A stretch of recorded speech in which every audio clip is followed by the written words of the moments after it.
Welcome by my YouTube channel always new. कैसे हैं आप लोग? आशा करते हैं कि अच्छे होंगे, स्वस्थ होंगे और मन लगा करके पढ़ रहे होंगे। आज हम लोगों का जो टॉपिक्स हैं क्लास 10th बायोलॉजी का जो फोर्थ लेसन है उत्सर्जन, उसका लघुत्तरीय क्वेश्चन को हम लोग बारी बारी से देखेंगे। सारे क्वेश्चनों को समझने की कोशिश करेंगे और हम भी आपको समझाने की कोशिश करेंगे। आप वीडियो को आराम से देखते रहिए, माइंड को बाहर ना भटकाएं। अगर हमारे वीडियो से आपको कुछ सीख मिलती हो तो हमारे वीडियो को लाइक, कमेंट और सब्सक्राइब करेंगे। ठीक है, चलते हैं क्वेश्चन देखते हैं ज़्यादा समय न लेते हुए। नंबर 1 है, उत्सर्जी पदार्थ से आप क्या समझते हैं? क्वेश्चन क्या कह रहा है? उत्सर्जी पदार्थ। देखिए, जब कोई भी जीव, मनुष्य हो या अन्य कोई जीव हैं, जब वह भोजन करते हैं, सांस लेते हैं और वह कोशिका में जब जाती है ना, तो कोशिका में कुछ विषाक्त पदार्थ बनते हैं, नहीं बनते हैं? जब पाचन की क्रिया पूरा होती है तो उसमें मूत्र का निर्माण होता है, कार्बन डाइऑक्साइड का निर्माण होता है, नहीं, ये सब निर्माण होता है। ये शरीर के लिए क्या है? हानिकारक पदार्थ है। और इसके साथ साथ उसमें कुछ यूरिया, यूरिक अम्ल, अमोनिया इत्यादि जैसे भी पदार्थ का निर्माण होता है। तो इसको हम लोग शरीर से बाहर निकालते हैं, इसी को कहते हैं उत्सर्जी पदार्थ। यानी जिस चीज को आप शरीर से बाहर निकाल देते हैं ना, उसको क्या बोलते हैं?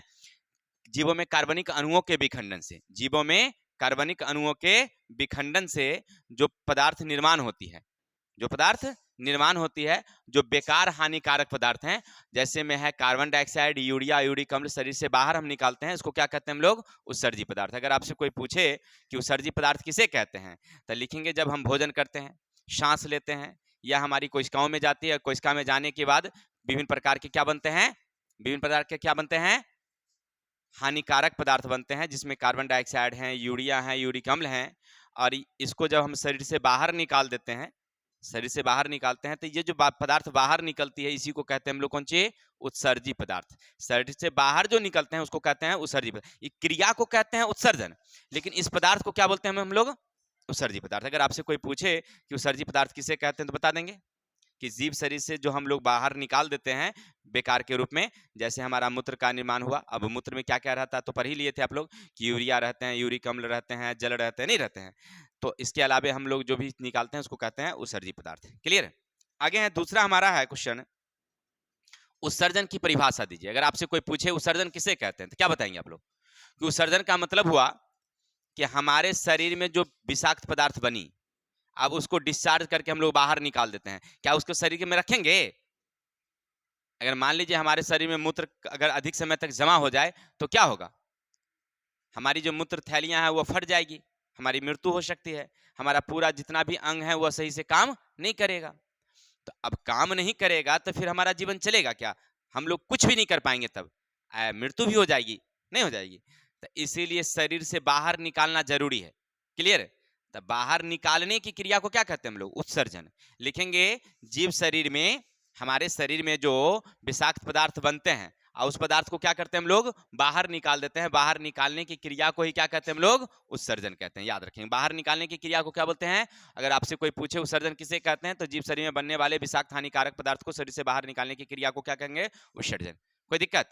जीव शरीर में जो हानिकारक पदार्थ बनी उसको हम बाहर निकाल दिए, बाहर निकालने की क्रिया को उत्सर्जन कहेंगे। क्वेश्चन 2 में किसी को दिक्कत? नंबर नेक्स्ट है, मानव मूत्र के अवयव।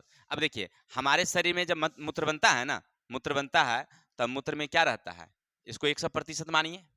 100% में जल को देती है 96%। जल कितना रहता है हमारा? 96%। याद रखेंगे। क्लियर? यूरिया रहती है कितनी? 2%। यूरिया। और यूरिक अम्ल कितने रहते हैं? 2%।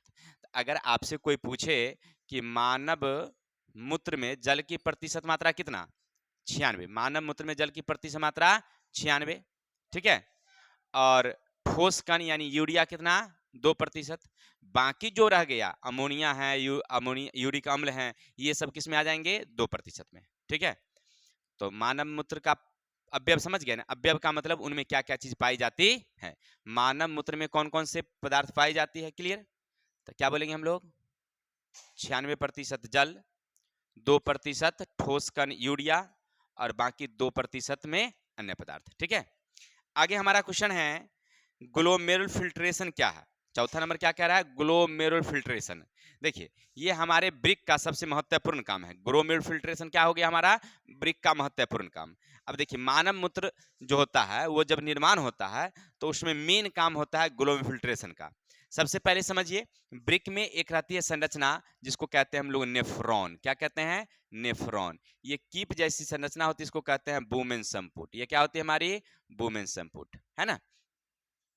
अब इसी ब्यूमेन संपुट में जब रक्त आती है तो आने के बाद इसके जो धमनियां हैं वो क्या करती है, आवश्यक चीजों को अवशोषित कर लेती है। ध्यान देंगे थोड़ा सा क्या करती है, देखिए ये नेफ्रॉन में जो कीप जैसी संरचना है उसमें जब रक्त आती है तो रक्त में जो उपस्थित होती है ग्लूकोज, प्रोटीन, वसा, जो भी चीज, तो इसमें आने के बाद क्या हो जाती है, वो छन जाती है।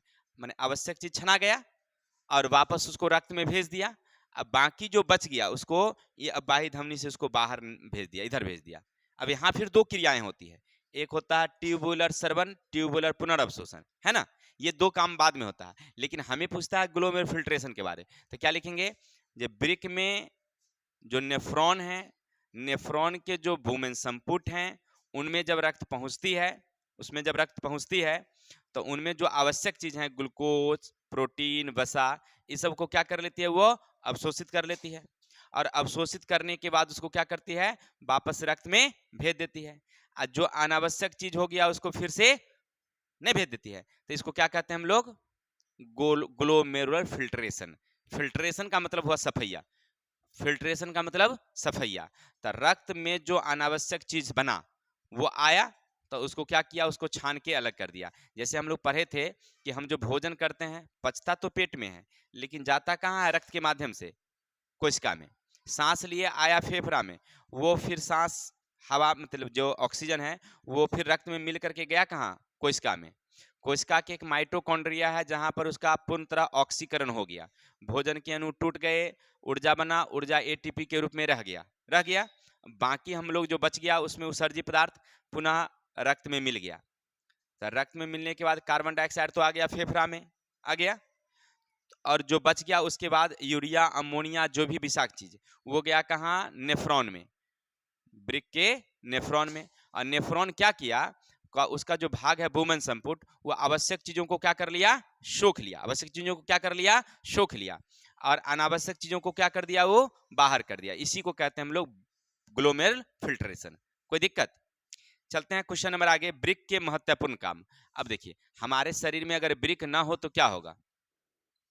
अब सोचिए अगर आपके शरीर में ब्रिक ना हो, ब्रिक माने किडनी, किडनी ना हो, नहीं सुनते होंगे कि फलानमा के बच्चा को उठा के ले गया किडनी निकाल लिया, सुनते हैं कि नहीं सुनते हैं। इस बार जो लॉकडाउन लगा और कोरोना वायरस वाला हुआ था, नहीं हुआ था, बहुत आदमी को कोरोना वायरस हो गया, नहीं अब बात है नहीं कोई बीमारी था, हम लोगों को तो भाई पता भी नहीं चला, लेकिन वायरस वास्तव में था। बहुत सारे लोग, नहीं सरकार इस पर भी काम कर रही थी, चलिए जो भी है, लेकिन उसमें बहुत सारा अफवाह भी फैल गया कि लोग मरता भी नहीं है, मरने से पहले उसका किडनी उड़नी निकाल करके ऐसा पन्नी उन्नी में लपेट कर फेंक देता है। क्या रे, बहुत आदमी तो डरे हॉस्पिटलों नहीं गया कि भाई यहाँ तो जिंदा है ही है, वहां जाएंगे तो बस खत्म हो जाएंगे क्या, और उस चक्कर में कितना मरी हो गया, जो भी था। लेकिन किडनी का मतलब समझ रहा ना, यही हमारा मेन पार्ट है उत्सर्जन का। उत्सर्जन का क्या हुआ, ही मेन पार्ट। अब भाई मान लीजिए अगर किडनी न हो तो उत्सर्जन होगा। आप जो भोजन खाए पचा, रक्त में मिल गया ग्लूकोज, कार्बन डाइऑक्साइड, प्रोटीन, वसा, अन्य विषाक्त चीज सब, अब आपका ब्रिक काम में नहीं कर रहा है, क्या होगा, सब मूत्र द्वारा बाहर निकल जाएगा। जो चीनी वाला बीमारी वाला लोग का होता है ना, जिसको नहीं कहते हैं शुगर की बीमारी है, उसको नहीं क्या होता है, उनके शरीर से ना वही मूत्र के द्वारा ग्लूकोज बाहर निकल जाए, अब निकल गया तो उसको बेहोशी आ जाएगी, चक्कर आ जाएगी। क्या करिएगा ऐसी स्थिति में, याद रखिएगा, कोई चॉकलेट उकलेट हो तुरंत उसके मुंह में डालिए, नहीं हो तो चीनी घोर करके, ग्लूकोज घोर के तुरंत पिलाइए, तो जिनको शुगर का प्रॉब्लम हो वो आदमी ठीक हो जाएंगे।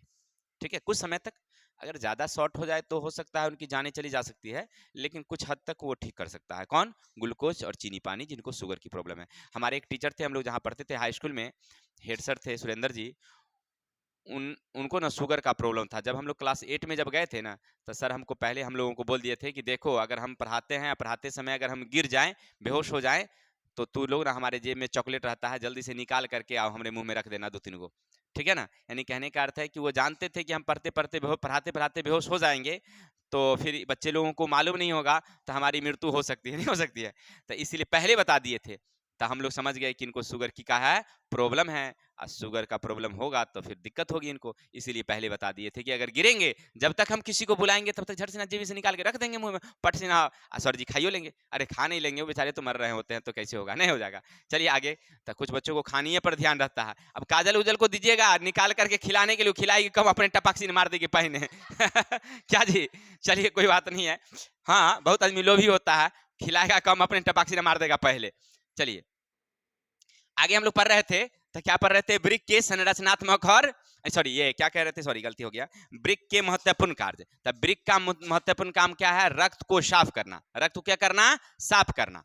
जो अनावश्यक चीज है उसको क्या करना, बाहर निकालना। रक्त को साफ करना और अनावश्यक चीज, विषाक्त हानिकारक पदार्थ को शरीर से बाहर निकालना, ये हमारा किसका काम, रक्त का। कोई दिक्कत, देखिए लिखा हुआ ब्रिक का काम है। ब्रिक के 3 महत्वपूर्ण काम है, कौन कौन, तो ग्लूकोज अन्य पदार्थ को अवशोषित करके और पुनः वापस रक्त में भेज देना, हानिकारक चीज को मूत्र मार्ग में भेज देना, मूत्राशय में भेज करके बाहर निकाल देना। भाग, भाग, भाग, भाग, भाग। आगे हैं, पौधे अपना उत्सर्जित पदार्थ किस रूप में निष्कासन करते हैं। देखिए पौधे में निष्कासन की क्रिया, तो पौधा ऐसा है कि उसमें उत्सर्जन की क्रिया कम होती है। क्या कारण है, बता ही दिए थे, पिछले दिन हम लोग पढ़े थे जब व्याख्या किए थे चैप्टर में। क्योंकि पौधा जितना चीज उत्सर्जन करता है ना, तो उससे ज्यादा वो उत्सर्जित पदार्थ को उपयोग में भी ले ही लेता है, थोड़ा मोरा ही उसमें बच जाता है, उसको ही बाहर निकालता है। यानी अपना उत्सर्जन वह खुद ब खुद ग्रहण कर लेता है। जैसे हमने बताया था कि वह प्रकाश संश्लेषण की क्रिया जब करता है तो ऑक्सीजन छोड़ता है, कार्बन डाइऑक्साइड लेता है। लेकिन जब वह रात में श्वसन की क्रिया करता है तो वही ऑक्सीजन लेता है और कार्बन डाइऑक्साइड छोड़ता है। यानी अपने उत्सर्जन को वह ज्यादा करके वह ग्रहण ही कर लेता है, इसलिए उत्सर्जन की क्रिया कम होती है। लेकिन फिर भी उसमें कुछ उत्सर्जन होते हैं, तो किस रूप में, तो गोंद के रूप में, रेजिन के रूप में, लेटेक्स के रूप में। किसके रूप में, गोंद, रेजिन, लेटेक्स इत्यादि के रूप में जमा होते हैं। किसकी क्रिया के कारण, तो चयापचय क्रिया, नहीं पढ़े थे, चयापचय क्रिया याद रखेंगे। कहाँ जमा रहते हैं, तो पुराने जाइलम में। आपसे यहाँ से कुछ ऑब्जेक्टिव क्वेश्चन भी बन जाते हैं, अगर ध्यान से सुनिएगा तो आप वहाँ आराम से लिख भी सकते हैं। क्लियर। तो हम लोग पढ़ रहे थे कि पौधों में उत्सर्जन की क्रिया किस रूप में निष्कासित होती है, तो लिखेंगे पौधों में उत्सर्जन की क्रिया बहुत ही कम होती है। ऐसे गैसीय पदार्थ जो होते हैं, जो कार्बन डाइऑक्साइड है या ऑक्सीजन की क्रिया है, तो वो अपने रंध्र से छोड़ देती है। अब बाकी जो है वह तना इत्यादि से, उनमें जो गोंद है, रेजिन है, बाहर निकलती रहती है। क्या, जैसे बबुल के पौधे पर जब गए होंगे आप लोग तो देखे होंगे इतनी वो टिकुली टिकुली जैसा रहता है, नहीं रहता है, गोंद लस्सा जगता है, नहीं, बहुत आदमी उसको लेकर के किताब उताब को चिपकाने का भी काम करता है, नहीं करता है। तो कहने का अर्थ है कि ये क्या है, हमारा गोंद कौन है, उत्सर्जी पदार्थ है उसका। Any problem. तो हम लोग पढ़ रहे थे, ये हमारे भारतीय भवन जीव विज्ञान लेसन 4 के जो दीर्घोत्तरीय सॉरी लघुत्तरीय क्वेश्चन थे उनको देख रहे थे। अब हम लोग दीर्घोत्तरीय क्वेश्चन को भी देखेंगे। पहले वीडियो में हम लोग देखे अति लघुत्तरीय, दूसरा में देखिए लघुत्तरीय, अब तीसरे वीडियो में देखेंगे दीर्घोत्तरीय।